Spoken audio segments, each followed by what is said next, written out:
Magandang umaga sa inyo mga kawadwad.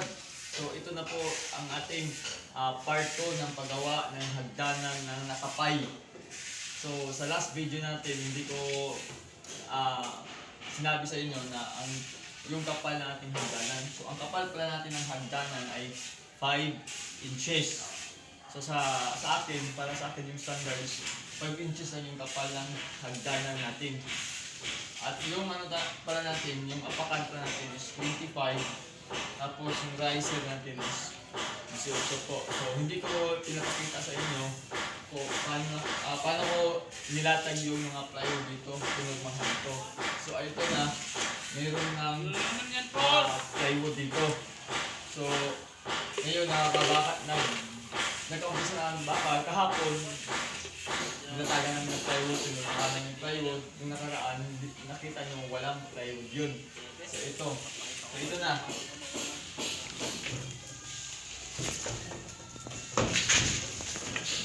Ito, meron na ito plywood. Ito, tingnan nyo, sa baba. Yan. So ito na, naka-plywood na. So hindi ko na pinakita sa inyo kung paano yan yung plywood.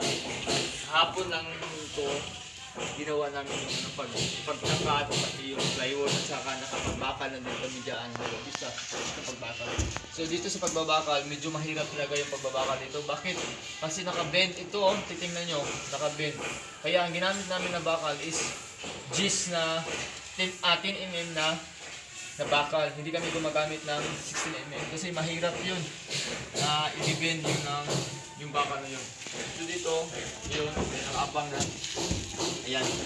So dito 16mm ginamit namin. So, pero gagamitin ko dito is G's. Ikinsi ko yung spacing ng bakal. Ibibend ko na naman to hanggang dun sa baba. Ayan. So ngayon, ang gagawin namin babakalan namin to tapos pupurmahan. Siguro bukas magbubuhusan na din namin to. So ito, meron na tayong nakaporma ng hagdanan na nakapay. Tingnan niyo. Ayun. Ito na. So hindi ko pinapakita kung paano magpuporma. No, kasi masyadong sa akin wala akong taga-video ko. Kasi taga-video ko, helper ko lang video. So sa lahat ng mga nanonood dyan, so paki-subscribe naman kayo sa YouTube ko channel, Team Kawadwad. Tapos sa Facebook ko, paki-like and share. Kasi suportahan nyo naman ako sa video ko ito. So pinapakita ko sa inyo yung paggawa ng hagdanan nga kapay. So kadalasan sa mga hagdanan na madali lang gawin, yung hagdanan na diretsuhan lang naka U at saka naka L. Pero isa ito sa mga pinakamahirap gawin na hagdanan, yung nakapay. Kadalasan dito, maraming nagkakamali dito na kung paano paghahati ng mga steps na ito. O isa to sa pinakamahirap.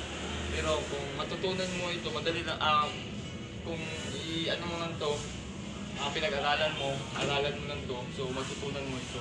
So yun lang guys. So sa next part na naman natin, papakita ko sa inyo lahat ng meron ng bakal dito at saka pagbubuhos na. At yun lang. Salamat, paki-subscribe sa YouTube channel ko. Lahat kayong nanonood sa akin.